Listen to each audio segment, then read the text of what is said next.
de l'homme, ni de la volonté de l'homme, mais de Dieu. mais de la volonté de Dieu. Luc chapitre 2. Luc chapitre 2.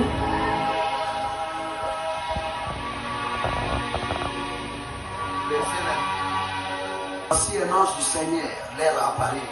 Natazama malaika wa Mungu Et akawatokea. la gloire du Seigneur resplendit autour d'eux. Na utukufu ya Mungu ikaangaza. Et le fils s'exulte d'une grande crainte, Akasikia boka mnene sana. d'une grande frayeur. Boka mnene. Mais l'ange leur dit, ne craignez point, Lakini malaika akawaambia car je msiogope. vous annonce une bonne nouvelle, Juu nimeletea habari njema. qui sera pour tout le monde, Ile itakuya juu ya watu pour tous wote. les peuples, le sujet d'une grande Juu ya joie. mataifa yote sujet ya Une bonne nouvelle qui n'est pas pour une personne, habari njema ila ina ya mtu mais moja, qui est pour tous les peuples. lakini inakuwa juu ya mataifa Donc yote. on est en train de parler d'une bonne nouvelle pour le monde entier. Tena sema juu ya habari moja Frères mzuri et juu ya sœurs, dunia Jésus mzima. dans la vie d'une personne, c'est l'annonce, c'est une bonne nouvelle pour tous. Ndugu na dada, Yesu maisha Vous Mungu devez ilikuwa ni comprendre tangazo ya que mbingu. nous avons reçu Jésus comme le moyen d'annoncer une bonne nouvelle au monde entier. Tunapaswa kuelewa ke tumpokea Yesu Lorsque kwa vous namna ne connaissez ya pas kutangaza. Jésus, il est venu vers vous comme une bonne nouvelle.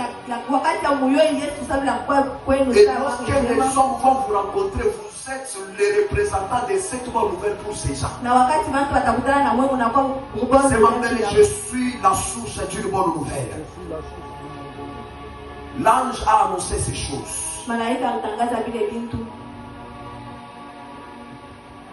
C'est aujourd'hui, Ni leo dans la ville de David, mule mumuji ya il Daudi vous est né un sauveur qui est le Christ, le Seigneur. muizari kwa mkombozi anakuwa Kristo. Et voici à quel signe vous le reconnaîtrez. Na mutazame kuile simu Vous mtamtambua. trouverez un enfant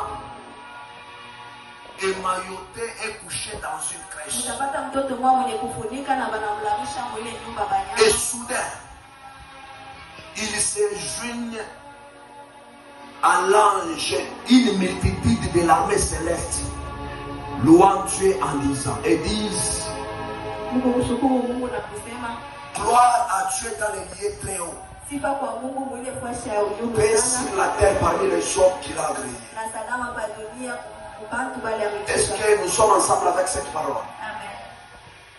J'aimerais parler très rapidement. Mimi napenda kusema kwa haraka Mais sana. avant que nous puissions parler, je souhaite que tu puisses recevoir les dons de Dieu dans ta vie. Kabla tuseme, mimi napenda upokee zawadi ya Mungu C'est kwa ma maisha que le yako. Seigneur demeure en moi, Seigneur, demeure dans mon cœur.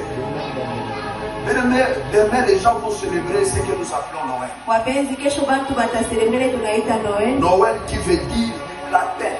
Noel inakuwa mulatin Donc inasema ça signifie jour de naissance. inasema siku ya kuzaliwa. Donc c'est une journée de la naissance. Ni siku ya kuzaliwa. Alléluia. Amen. Donc quand on va Noël, Sio mkuti Noel. donc joyeux Noël, Bananiambia on joyeux te Noel. souhaite une journée joyeuse de ta naissance. Bananitwete ile siku mzuri ya kuzaliwa. Maintenant, vous devez comprendre que cette fête Mnapaswa kuelewa ke ile feti a commencé comment je vais expliquer parce que c'est ce que l'Esprit nous a mis au cœur. iraanza namna